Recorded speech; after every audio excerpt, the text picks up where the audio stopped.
Hey everyone, thank you so much for joining me here live on the Limitless Show this Wednesday evening. So, I have been telling you since last couple of episodes that we are also now available on all the podcasting platforms. That is the Spotify, the Apple Podcast, Google Podcast, and even Radio Public and Anchor. So do listen in case you are not able to watch the show on YouTube. It will be highly appreciated. And now, straight coming to my guest today, he is a person that I really, really admire and look up to. And I'm so thrilled today to have him over here with over 1.4 million subscribers on YouTube and over 15 million plus views of his inspirational videos. Simerjeet Singh is a highly sought after international motivational speaker and a mindset coach who has partnered with over 300 organizations across the globe over the last 13 years, inspiring them to take action on the things that truly matter in their lives. In 2019, Singh was honored with the prestigious Global Excellence Award in Motivational Speaking. An unconventional speaker, Singh helps leaders and organizations challenge their beliefs and thrive in a constantly changing era while encouraging others to make bold course corrections in both their personal and professional lives. So, ladies and gentlemen, please join me giving a warm round of applause in welcoming Mr. Simerjeet Singh. Thank you so much. Hey, Yeah, thank pleasure you. to be here, Anshu. Thank you for having me. And I must appreciate your initiative, your innovation, your drive to put together this show, and your consistency more than everything. You're doing a Thank remarkable you. job, and thank you for having me today. Thank you so much. Such a great honor to have you. And the first thing I always start my show with is your story. So you made, something unconventional kind of a choice where you were already thriving in your hoteling career. And all of a sudden, one day you decided that you wanted to let everything go and start afresh. So let's begin with your journey of known to the unknown. Sure, you make it sound very simple. Known to unknown. It's like Jalandhar to Hyderabad or Bangalore to Mumbai. Couple of things. It wasn't like it happened. It did not happen overnight. It was not an instant decision, as people would like to see. That's the romanticized version of transformation, right? The instant awakening. I woke up one morning and I decided I want to leave my job and go out and do something different, right? That's not how it works. For me, at least, that's not how it worked. It was a gradual thing, it was a gradual built up, it was a gradual soul searching. And it is a process that I urge on all the viewers to undertake in their life also. It's like when you're basics are being met and they are being met wonderfully, so you have food on the table, you have a roof over your head, you got some money in the bank, you got things going for it, you got a little bit spare time, and that's the time when you should stretch. That's the time when you should reflect. That's the time when you should start doing that search for your strengths. We are also blessed, for everybody who's joining this live stream right now, you and I, we are blessed. We are blessed to be able to think on these lines. There's so many people who do not get this opportunity, who do not get to reflect. They're so busy just trying to make a living and make ends meet that they do not get the opportunity. So if you do, please use it. And I had that opportunity back in 2006, 2007, when, some of my financial goals and career goals had been sort of achieved, and I reflected on what lies ahead, and what lied ahead on that road was not very exciting, so and that's a time when I thought to myself, what more can we do? In fact, these are the questions that trigger transformation. Why not? Why not me? Why not now? And what if? So think on these lines. Why am I doing what I'm currently doing? Why can't I do that thing that I feel I should be doing? What if I experiment with this? What if I take this next step, right? Why not me? This is a question that will challenge any self-limiting beliefs that will kick in the process. And why not now? This will create a sense of urgency for you to take action. So these really are the questions we should be asking ourselves. Why am I doing? Why am I living life the way I'm living it right now? Why Right. am I feeling stuck? Why am I feeling confined? Why am I feeling bored? Right? Why not? Why can't I do that thing that I aspire to do? What is stopping me? This is how you challenge yourself. Because whenever you think high, whenever you set a big goal, your self limiting beliefs are going to kick in. They're going to suddenly get activated. No, no, no, not you. Not you out of all the people, right? She can do it. He can do it, but not you, right? So this is where you challenge your self-limiting beliefs. Why not me? So this is the process that happened to me. Luckily, 2007, when I was in the UK, working for this hotel company, nice and comfortable, sleepy old English town called Dorking in Surrey in UK, and had a great team and to work with. So it was a pretty smooth sailing ship. I had extra time at hand, and that's when I decided that I decided to educate myself beyond college education. So I started doing executive coaching programs, studied NLP, storytelling, went out and listened to other speakers. So this whole parallel thing was happening side by side. So the seed was germinating, and then I decided that to make this a full-time thing back in 2007. So that's how. So it wasn't planned. Yeah. Amazing, amazing. So it requires a lot of courage, I guess, in jumping on something unknown. And I don't think everyone has that kind of a courage and a gut to be able to do that. I disagree. I disagree respectfully, and I will ask all the viewers. I see Rick has joined from Kentucky, and it was Bindia Bajaj earlier. I would like to ask everyone: has there been a time when you were young that you did something without knowing the actual repercussions of it? Right?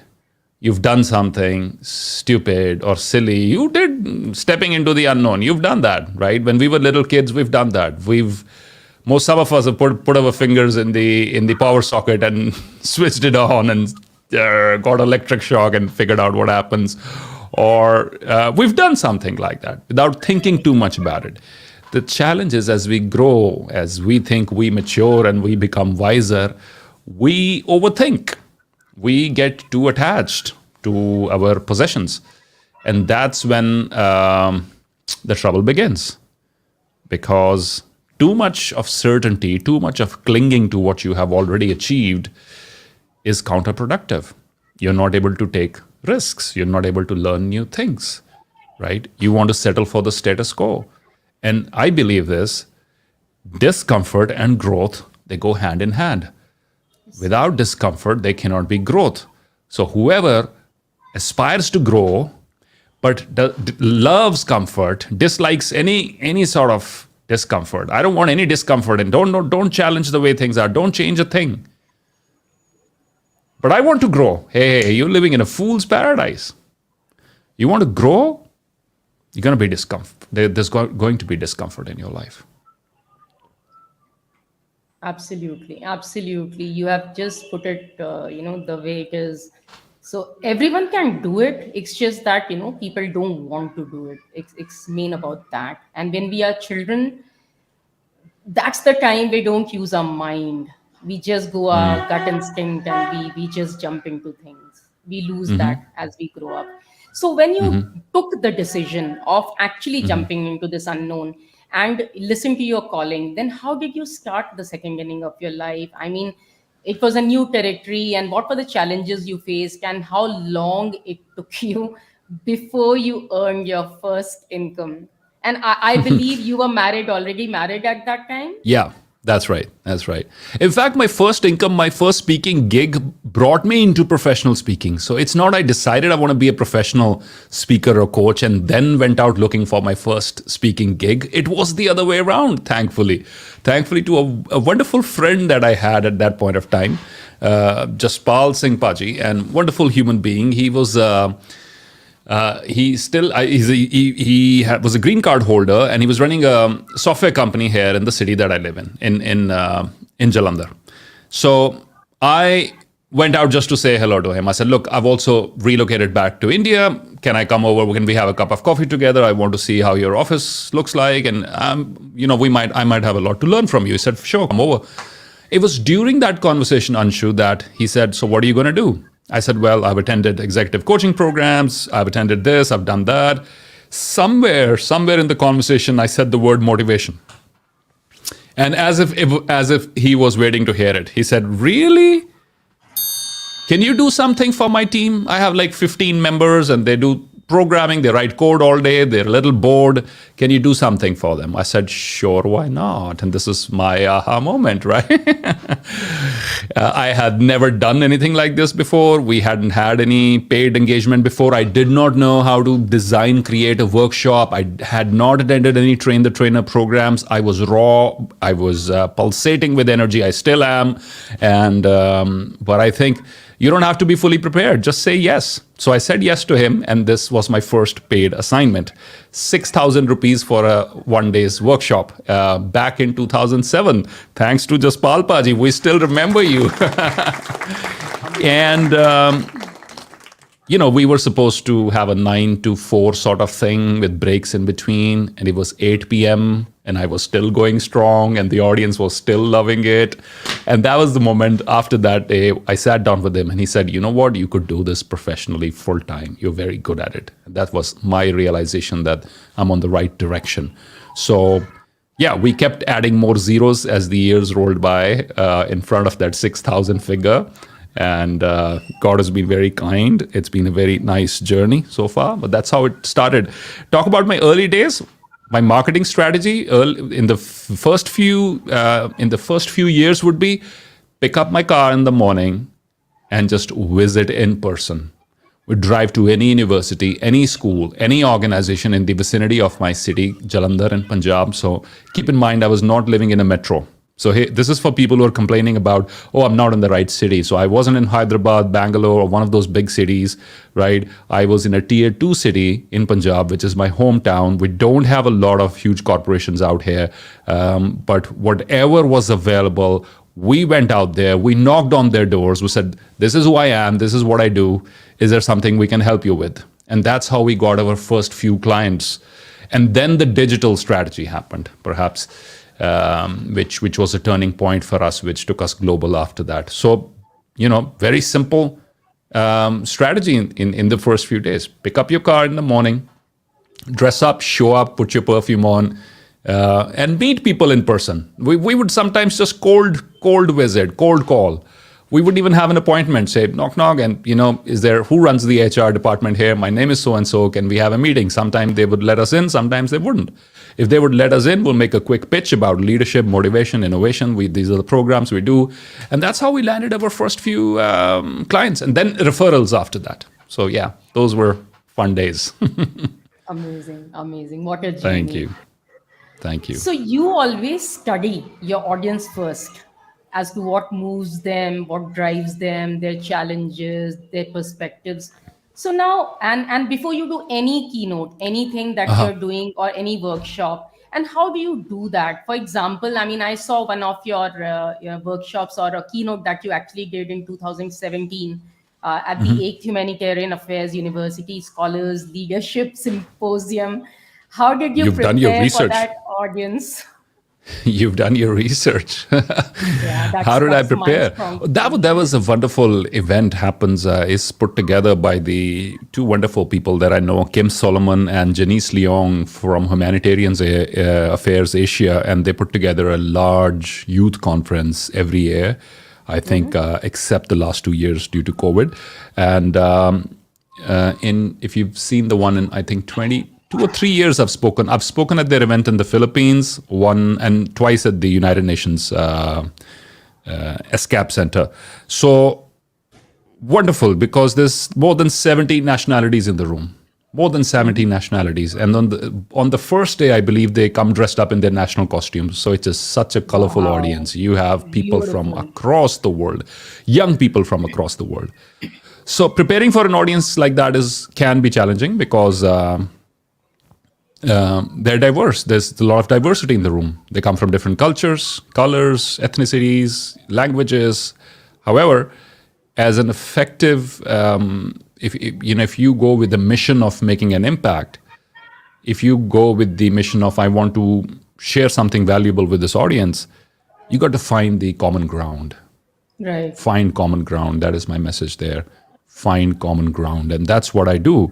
And common ground is this, regardless of the fact whether in my audience are Australians or Indians or Cambodians or Vietnamese or South Africans or Arabs or wherever they happen to be, they're young people at the end of the day. They're young human beings, young inhabitants of this planet, right? So it's like peeling an onion. So we come covered with different layers as human beings. And once you peel a few layers off at the core, we're all the same. Yes. And then once we identify the similarities, then you can find an approach that is effective for your audience, right? So, and this it's applicable to me as a public speaker, and I think it's applicable to our viewers today in developing better social relationships and interpersonal relationships. That regardless of your differences, there are things which are going to be common among you. Find common ground. In fact, I would encourage everyone who's joined the live chat right now, type this in the comment section, please, wherever you are. I will find common ground, right? I will find common ground. That's how you build relationships, by finding common ground. So one of the ways that I reach out to my audience, Anshu, is finding common ground. Because as young people, if I relive my years, if I rewind it back and go back to my youth, I know there are certain challenges that I dealt with back then. You want to know what lies ahead of you. There's a lot of uncertainty about the future, a lot of uncertainty. So how do you deal with those things? And those youngsters now are struggling with those things as well.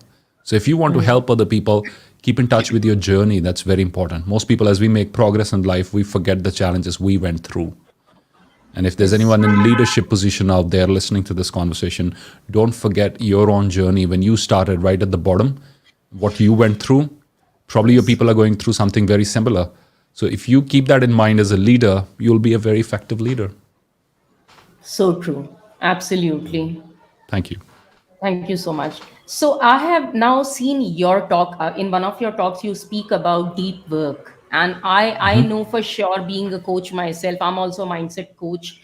And I know how important deep work is to bring out good content to whoever you're dealing with. Yep. So, and it's also a book which is written by Cal Newport.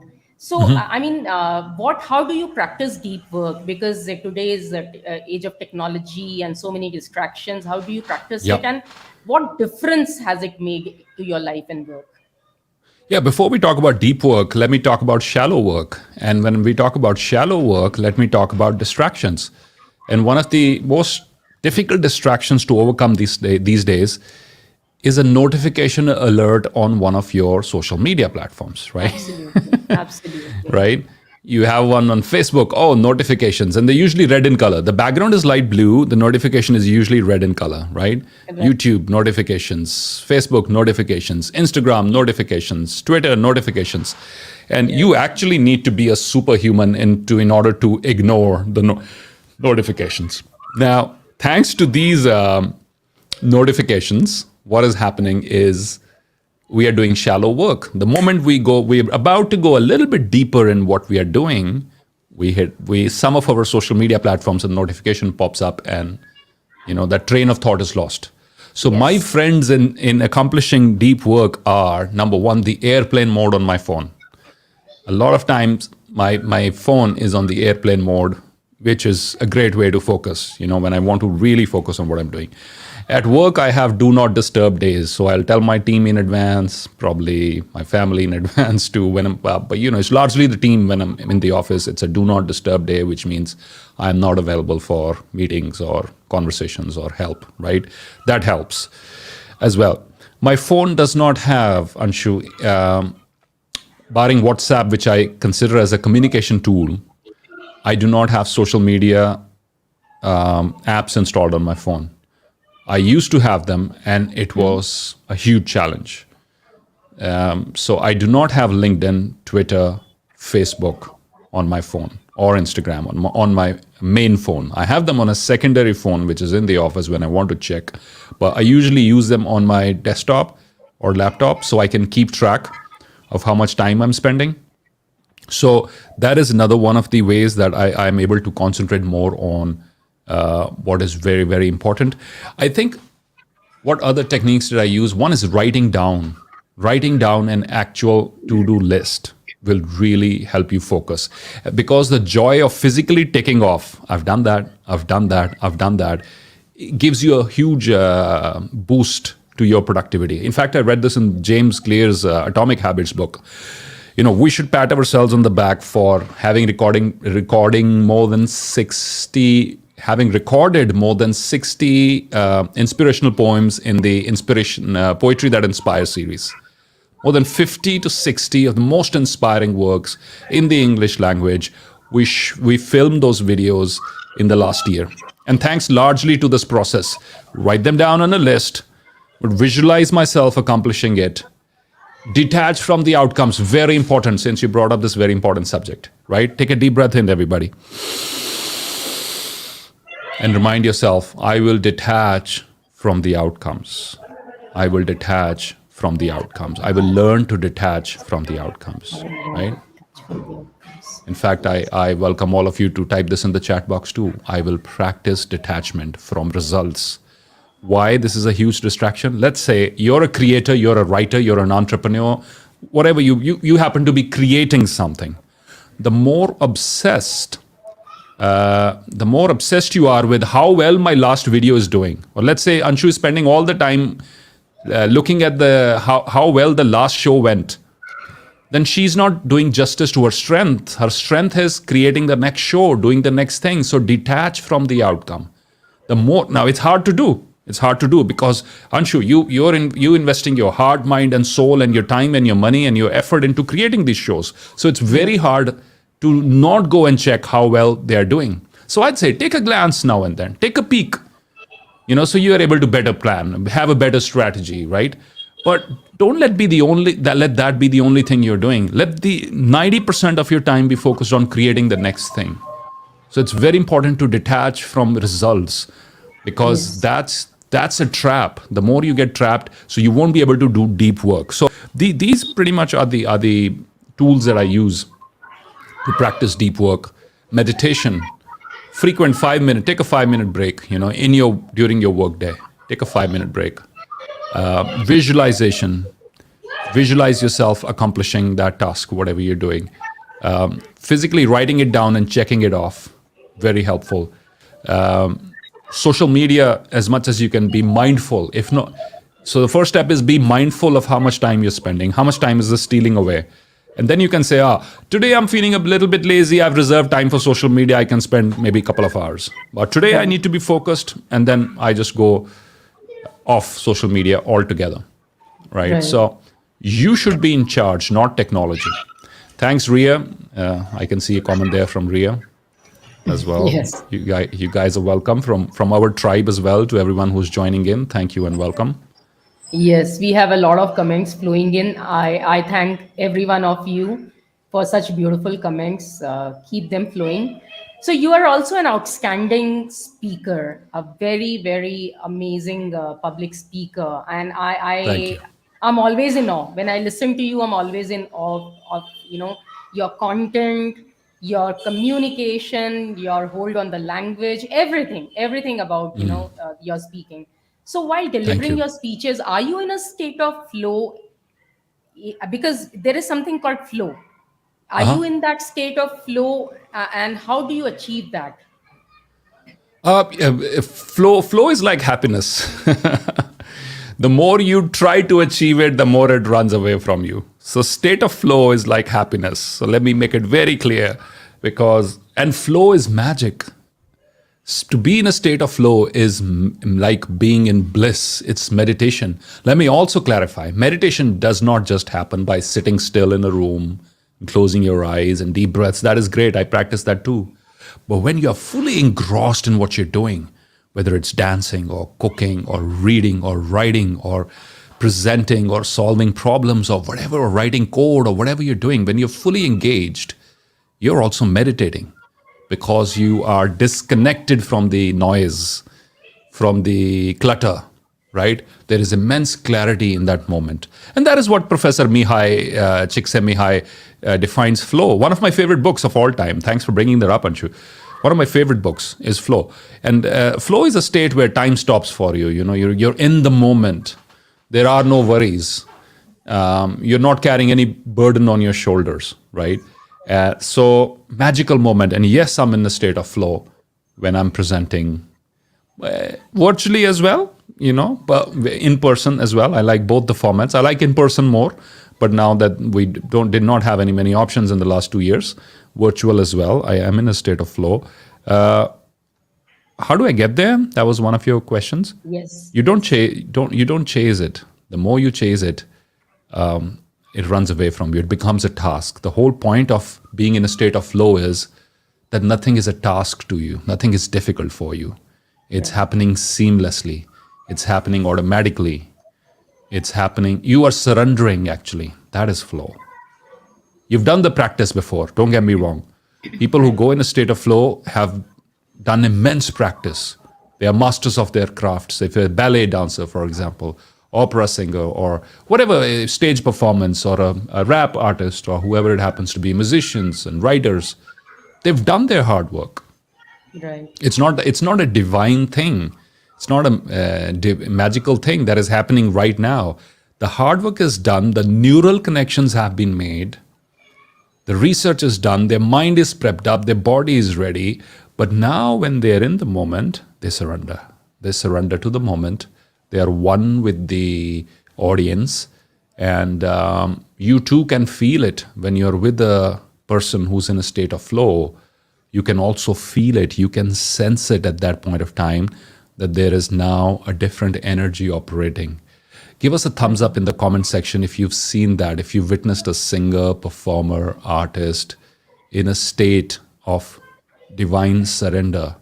Let us know in the comments, because I certainly can vouch for that. There are times when people around me have to remind me, oh, it's, you were allotted a 15-minute slot to speak. It's almost 25 minutes. And, really, and the passing of time is very relative, you see. When you are bored, your 5 minutes are going to feel like an hour. If you're clock watching, if you're looking at your clock continuously all day, if you watch all day, and you're at work, you are in a job that you hate, the 5 minutes are going to feel like an hour, one long hour. But if it's something that you love and you're in the moment, time moves very, very quickly. That's so yeah, so state of flow happens. Yes, yes. You can't pursue it, actually. You do have your own rituals that you follow, and I think, practice makes a man perfect. I think you have your own practices and everything. I think a lot goes behind it. But when in the moment, I think you can't pursue flow, as you rightly said. It just happens. You need to be loving what you Yeah, do. absolutely. And having fun too. And not being too Yes, serious about it. Have yes, fun in whatever you're doing, because that is a great stress buster. Stress is yes, the opposite thing of flow. yes. Now, So true. here's the root cause. Here are the driving forces. The driving force behind stress is I am in charge. Okay? I am making this happen. Simerjeet Singh is coming up with all these words right now, is coming up with all these ideas right now, right? That is a huge weight. That is my ego kicking in. That will not allow me to go into a state of flow. Right, That egocentric point of view will allow me to be in a state of stress at right. best. That is what is going to happen to me. The moment I surrender, I trust divine guidance. I trust the hard work I've done over the years. I go with good intentions. A different part of my brain lights up, and I'm more easy about the whole thing. And in Yes, the result, I'm more spontaneous. I'm more creative. Things that I had not planned earlier show up. It's magic, voila, and that's flow. And that's flow. The more you relax in whatever you're doing, cooking, for example, you can spoil a perfect recipe. All the homemakers out there, give us a thumbs up if you're a homemaker. If you cook, men and women, if you cook, guys and girls, please let us know in the comment section. If you cook, you can spoil a perfect recipe by saying, I'm completely in charge. I'm gonna make every stage of this happen. But if you are having fun while you're cooking, if you're innovating a little, if you can already feel how people are going to enjoy this thing sitting on your dining table, you're in a different mindset. It's not just you now, it's so much more that's happening, and the Yes, outcome is going to be very different. So, yeah. absolutely. I loved this part which you talked about, just surrender, have that, Uh huh. that divine take care. I mean, if you become just the medium and you start Yeah. having fun that someone is Hmm. getting their work done through you, Yeah. it automatically happens. It It does. really It helps does. you. Yes. Yeah. So now, what are the most crucial things that you need to remember while practicing the art of storytelling? Because I don't think any of your keynotes happen without storytelling. That becomes an intrinsic part of it, Stories are the historically most powerful ways of learning and teaching. right? So, what are the crucial things that you always remember while doing your storytelling? Do you know I had learned this from my trainer who taught me NLP and also hypnosis. A bit of entry level hypnosis. He would always create stories even if none existed. So instead of saying to somebody something directly, he would say, "A friend of mine went through," and he said, "I don't even have a friend who went through this challenge," but he will just create. He would just create a story. A friend of mine went through a challenge similar to yours, and this is what it did. It's an indirect suggestion. Human beings, they love indirect suggestions. When it's direct, sometimes if that is if it's coming from somebody that we love and trust and respect, we receive it. But if it's not, there's going to be an immediate little barrier Yes, coming up there. right. So stories allow you to communicate something while being indirect and suggestive.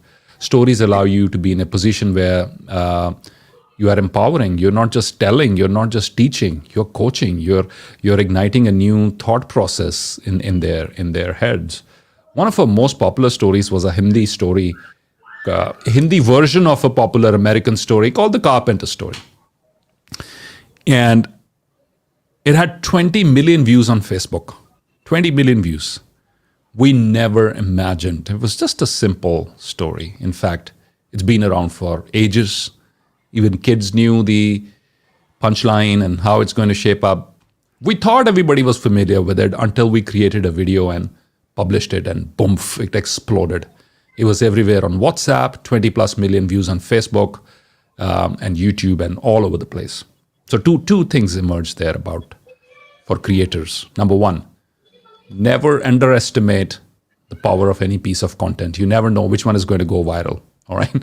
So, so do what you Absolutely. have to, right? Go put your content out there and go deliver your message out there to the world. Something that you feel is very simple, very elementary, very basic, can suddenly strike a chord with millions across the world who were just like waiting to hear that message, right? So go sing your song. That's number one. Number two, about storytelling, I think is very important that it's relatable. A good story is always something that you can relate with. A good movie is something. Is a good movie is one where you can step into the shoes of the protagonist, of the person who is narrating that thing. So if your heartbeat increases when the hero is going through some trouble, the movie making is working well. But if you're mocking at the effort, if you're like, you can, then that means it hasn't worked well. So I think it's about words, it's about pauses, it's about tonality, it's brief, it's relatable. A good story is relatable. And always an unexpected turn of events helps, because that's when you shock the mind. People were expecting this is going to happen. Something different happens altogether in a story, and the mind is now in a state of confusion. And as a good influencer, you can. That's when your message should come in, and your message comes in at that moment, and it sticks. It sticks in the mind longer than any PowerPoint slide would. So that's Right, the magic of storytelling. right. Amazing. Beautiful. Thank you. Thank So, you. thank you. I believe I believe that we each achieve our version of success by getting to know our inner selves. This is something which you have said, and understanding what drives us. I believe that success is finding our purpose and then designing a life that embraces it. I actually love this quote of yours. I very Thank you. much relate to it. So, what are some of the non negotiable activities that you do every single day in your life to keep yourself grounded, positive, energetic, and clear? Coffee, non-negotiable. As soon as you said non-negotiable, coffee is right on top of the list. No, I'm Starbucks, joking. No, no Starbucks. Is any kind of coffee will do. Whatever. I love the one that comes from South India at the moment, and the they filter do a good coffee. job. Yeah, yeah. So all sorts of coffee are welcome. But no, I've been off coffee now for a while, and it's helped. It's helped. So it's now more for pleasure, not a necessity, not an addiction anymore. So I'm glad. Non-negotiables in my daily routine. I think not that I'm able to do them every single day, but they're very high in terms of the priority list. One is to dress up and show up and do what I do best. That's a non-negotiable. So you're not going to find a day when I'm not usually at my best in terms of when I show up for work. So I'm just sloppily dressed or something like that. That is going to be an exception. Here and there, maybe we just taking care of the terrace garden that day, or cleaning, or doing something else, and I'll turn up at shorts or something, or sunbathing, etc. And then I carry a pair of shorts or t-shirt with me. But most of the days, I'll make sure that I show up at my best. And that's one.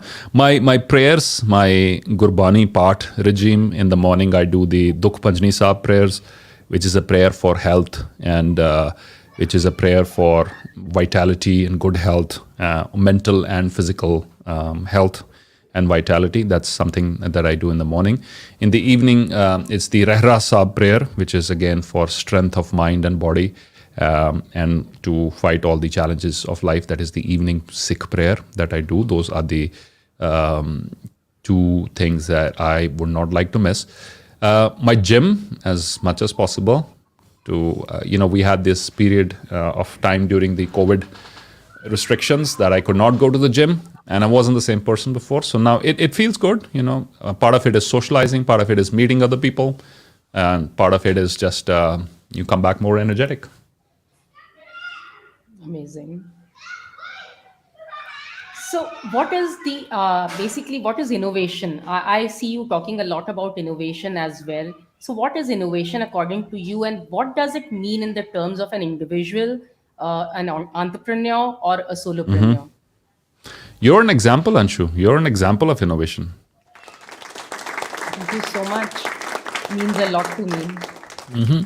How many other creators on LinkedIn, if this is going live on LinkedIn, this is a question for everybody who has access to LinkedIn Live. How many of you been doing videos frequently, consistently, right? Not many. So you've been doing, you came up with an idea and you refined it after a period of time. You're reaching out to people, you're taking initiative, you're consistent with your output. There you go. You're an example of innovation. The romanticized version, the popular version of innovation is, some creative person sitting somewhere is having a creative insight. That is creativity. There is a whole lot of difference between creativity and innovation. Creativity is thinking new thoughts. Innovation is doing new things. They're very different. I usually say that's the biggest gap in the world is between an aha moment and a tada moment.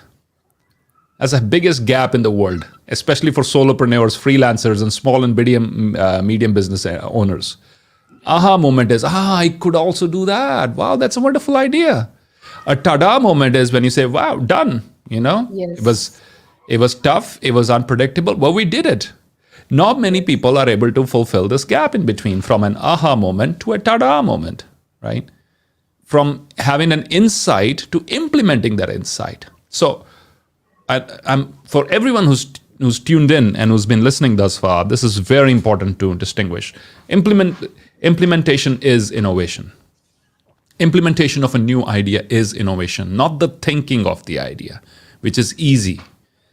We all have insights. For example, I'm sure everybody out there knows having an explainer video is going to boost your chances of branding, etc., by a big percentage. But how many people actually go about doing that?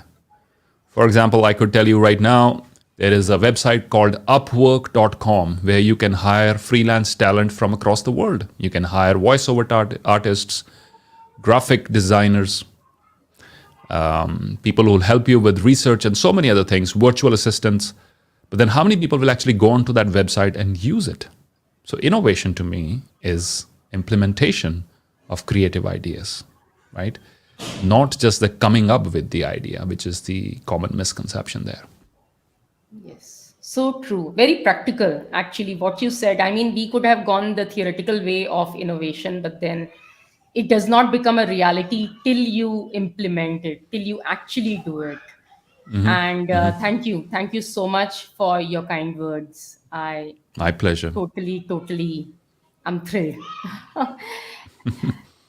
Do you believe in limitlessness, and who, according to you, is limitless? That's the name of your show, isn't it? The Limitless Show. Yes. Yeah, of course, I believe in limitlessness. Who is limitless? The Nirankar Paramatma is limitless. Higher consciousness is limitless. The all pervading, all present, omnipresent divine spiritual guidance is limitless. And since we come from that divine spiritual guidance, since we originated from the Nirankar Paramatma, since we originated from the omnipresent, all permeating higher consciousness, we are a part of it. We can get in touch with that limitlessness inside us too. It's there. It is the world that gives us the limits. The spiritual world where we come from, we were sent without limits. Right. It is the society, our education system that teaches us restrictions. We learn this conditioning, we develop this conditioning along the way, the mindset conditioning. We were born limitless. Every little child, my daughters, my little one always keeps talking about, I want to be everything. What do you want to be when you want to grow up? I want to be everything. And then my older one would say, you can't be everything, you have to pick. And then she'll say, no, why not? I'll be this first and I'll do that second. And I've heard so many kids talking about this thing, about being everything. Ask all the viewers who've joined us right now. When they were little, they wanted to be everything. There were no boundaries, there were no limits. We are taught limits. The spirit world from where we originate. And that is, we are very much a part of it right now. We're very much connected to it. If we reconnect to it, we develop the same courage to think big once again. And that's what I invite all of you to do, is to think big once again. Think like a child once again, right? Don't let the world impose limits on you. Les Brown says it beautifully. He said, don't let anyone's opinion of you become your reality. And so we are part of that limitless higher consciousness is there within us. We just need to tap into it again, and we can create miracles in our lives. So beautifully said. Absolutely, totally agree to you. And in fact, whatever you just now shared is the birthing ground for this show as well. The day I realized I was limitless, I mean, me becoming a limitless mindset coach and then starting this show, all of this Yeah. happened. So Wonderful. Wonderful. Well done. thank you so much. So we move on to our next round, which is a very short round. It will hardly take 5 minutes, and some interesting questions will come up where you can just give Sure. short answers.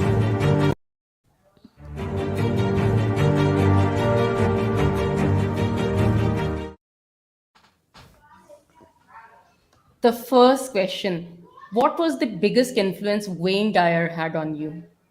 Oh, divine coincidence. In fact, you were talking about limitlessness earlier. Wayne Dyer. Many his audiobooks, his audio material, and then especially this documentary movie sort of thing that came out. I forget the name now. The Shift. In fact, The Shift was a very big influence on my life. Amazing, amazing. You are creating so much content, left, right, and center. Beginner's mind, stories that We've slowed move, down. poetry that inspires. Uh-huh. Apart from all the keynotes that you do, I mean, these are Yeah. the separate from that. Is there Yeah. something that is still there on your mind, but you have still not done it? Oh, several things. Books, courses. more programs in regional languages to reach out to the masses as well, and more series about reflecting on my own journey, more videos about reflections on my own journey. We did something earlier called SGS Life Stories, and that was basically about my education and making unconventional choices. We'd like to do more of those. Yeah, that's still pending. Well, there always will be things that will be pending. I hope so. Always, always. Always, Otherwise, I'll always. be And bored. yeah, Yeah, so true, so true. It's all about evolution, I think. Yes. absolutely. So we look forward to seeing all of those things also. What is your Sure. greatest fear? My greatest fear. My greatest fear is to be without a purpose. Yes. Are you logical or intuitive? Sorry, logical or Intuitive? With in intuition? Do you go by your intuitions? okay, intuitive or logical? Yes. Both, I'd say both of them play a very important role. Logic helps me do the groundwork and evaluate the entry level, just basic housekeeping criteria, doing the due diligence, and then intuition to drive the final shots. So I think they wonderfully come together. Sometimes maybe one is working more than the other, but I feel there's a good mix. They're a good team together, logic and intuition. Great. Who is the other person in your own field who you admire? Dr. Wayne Dyer, he's not around anymore. Yeah. Anyone alive that you would want to say? I love Seth Godin's work a lot. He's very provocative in his writings, in his thought processes. Yeah, at the moment it is Seth Godin. Okay, wonderful. So, what's the beauty of being in a small town like Jalandhar? I wish I could show you around. We could turn the camera. Yeah. We don't have the other cam connected. I could show you around. Well, there's a lovely view from our office. There's open fields. We have Wow, minimal pollution. wonderful. Well, as compared to other metros, yes, not as much as other parts of the country, thankfully. Um, where I'm located, especially, is we have a lot of greenery around us. So blessed to have that. What else is good about being in a small city like Jalandhar? The fact that my gym is in the other side of the city, but it takes me only 20 to 30 minutes to get there. So from one side of the city to the other side of the city is 20 minutes. That's a good part, right? People in Mumbai and Bangalore and Delhi are going to be very jealous when they hear about that, right? Everything is 1 hour plus. So commuting time is almost zero. And blessed to be here. I'm blessed to be here. Blessed to have all the resources. Wonderful people, wonderful members of my team come from this city. Wonderful freelancers and other people who have supported us over the years come from this city. So yeah, a lot of local talent. Amazing. And in fact, my next question was actually related to something that you said. You talked about your gym. And my next question is, do you take care of your workouts on your own, or do you have a personal fitness coach? No, on my own, on my own. My personal Okay. trainer would quit because I am highly irregular. I have been so. No, I'm on my own. Yeah. Okay. Which is your most favorite brand of perfume? Because I understand that you are a lover of perfumes. We could be talking here for hours, dear Anshu, if you will get me started on perfumes. Um, Creed is one. Creed is one of my favorites out there, followed by Amouage, another one out there. And then there is Perfume de Marly, again, a niche brand. And so, yeah, most of them are niche brands. These are my top three favorites, I would say. Yeah. Thank And you. Mensera, Really. Mensera. How can we forget Mensera? And many more. Great, great. And is that love shared by your family as well? To some degree, when they receive gifts and perfumes, yes, That is when the love is shared. But no one's a particular enthusiast as much as I am. So I've always been since being a kid. So that's one of my hobbies. Yeah. Great, great. So we know, I mean, everyone listening, you know what you need to give him if you want to kind of have him be loved and impressed. Yeah. Right. Right. Absolutely. So what are the top three priorities of your life? Top three priorities of my life. Number one is peace. Peace and love and harmony. Number one. So I know it can be compromised when you are chasing big goals. Your peace of mind will be compromised, but it's always a priority. I'd like to bring as much of it as possible, even to stressful situations. So that's always a priority, right? That's number one. Priority number two: health and vitality, emotional, spiritual, physical health and vitality, that you're in top shape mentally, physically, spiritually. And in no particular order: family and loved ones, and having a good time with family, loved ones, and friends. Again, I love to cook at times, weekends, whenever I have a appreciative audience around. It's fun to cook for people who appreciate what you cook, even if it doesn't taste very good. So for all my weird experimentation that happens, if somebody comes over and they experiment, and appreciative diners are always welcome, and so having a good time. So yeah, if I would have my way, I'd probably live off the land, have a little organic farm, and maybe a little lake nearby to do some fishing, and then so that's been a dream retirement plan, which I'm pretty sure is never going to happen. It's always been one part of my figment of my imagination somewhere. But You never you know. should have You dreams, never know. right? You should Yeah, have yeah, dreams, and dreams always yeah. come true also. It's not like they don't come true. You never know. Uh huh. So, Yeah. right. So we have, okay, so what's your biggest learning from this life so far? Oh, biggest learning is crazy, amazing things can happen. You just need to step forward. That's my biggest learning. You can have such things happening for you, falling in place for you perfectly, that you never thought were possible. So that's been my biggest learning. But step forward. I mean, they won't necessarily be served to you on a platter. Those Yes. opportunities won't necessarily be served to you on a platter. But you got to step forward. You got to step forward. Even if you're shaking, even if you're trembling, if you're unsure, you're sweating, you're like, "Ooh, do I really deserve this? Should I really volunteer for this thing?" Please do, because what's happened in my life can happen in. It's not like miracles. I won't call it. So it's divine coincidences. So it's divine partnerships. But if you step forward, things that will really blow your mind away can happen in your life. If you believe, if you surrender, go with good intentions, go with honest Yes. intentions. Be a Yes. good human being in the old-fashioned Yes. definition of that term. You step forward with good intentions, and service mindset. Go forward with a service mindset. Yes. Amazing things can happen in your life. So that's been the biggest learning. Dream big, guys. Dream big, and step forward. Beautiful. I totally agree with this intention part, because I always say this, that karma is nothing but your intention.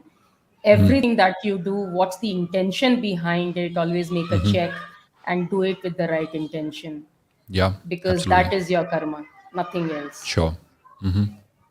Wonderful. And last request. So I heard you reciting Edgar Albert Guest's Equipment, and I just loved it. And that is so much in tune with the theme of the Limitless Show. If you could just say out as many lines as is okay with you. I would actually in the same spirit of your show. There is another one from Edgar Albert Guest that I'd like to play it for you right now, Anshu. It's called "See It Through," because we've talked about stepping forward, and we talked Yes. about innovation taking action. A lot of people start new things, but they don't see them through.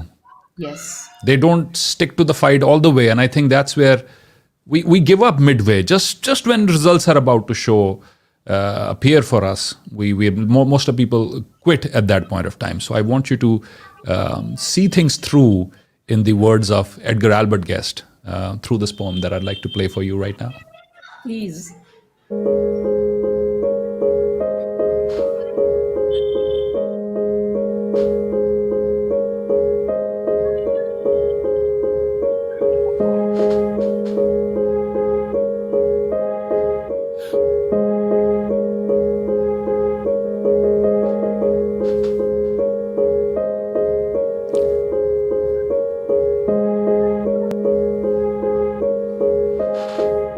Friends, this is Simerjeet Singh back again with poetry that inspires.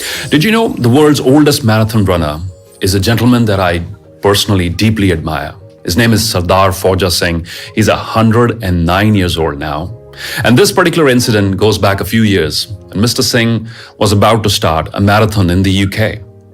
A journalist walks up to him and asks him, "Sir, you're 104 and about to start this marathon. Tell us and tell our viewers, how do you feel right now?" To which Mr. Fauja Singh replied, "Son, it's not easy to run a marathon. I know it'll be painful. I know it'll be difficult. I know my knees are going to hurt. But when I started, I know I'm going to finish it." Fauja Singh. I personally feel, friends, one of the top ways to boost your self-esteem is to finish what you start, is to see things through. This poem's titled "See It Through" by people's poet Edgar Albert Guest. When you're up against a trouble, meet it squarely face to face. Lift your chin, set your shoulders, plant your feet and take a brace. When it's vain to try to dodge it, do the best that you can do. You may fail, but you may conquer. See it through. Black may be the clouds about you. Black may be the clouds about you, and your future may seem grim. But don't let your nerve desert you. Keep yourself in fighting trim. If the worst is bound to happen, spite of all that you can do, running from it will not save you. See it through. Even hope may seem but futile. Even hope may seem but futile when with troubles you are beset.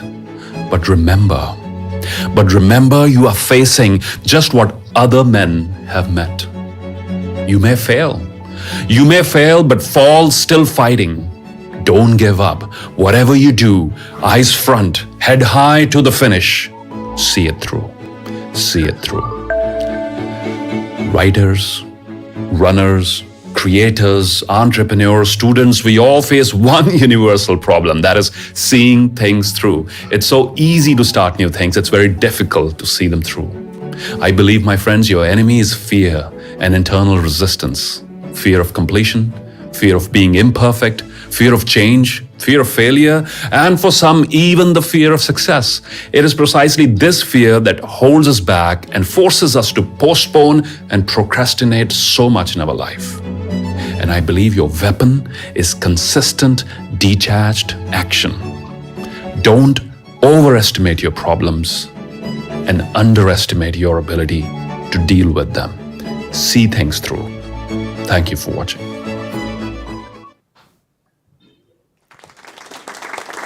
Amazing.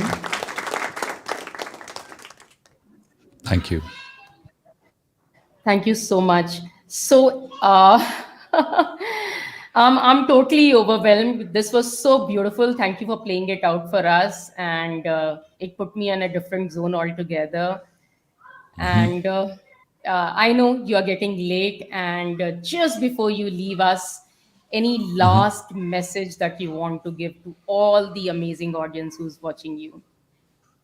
I'd say this. I would actually repeat the last lines of the video that we just shared with you is don't underestimate yourself and overestimate your problems.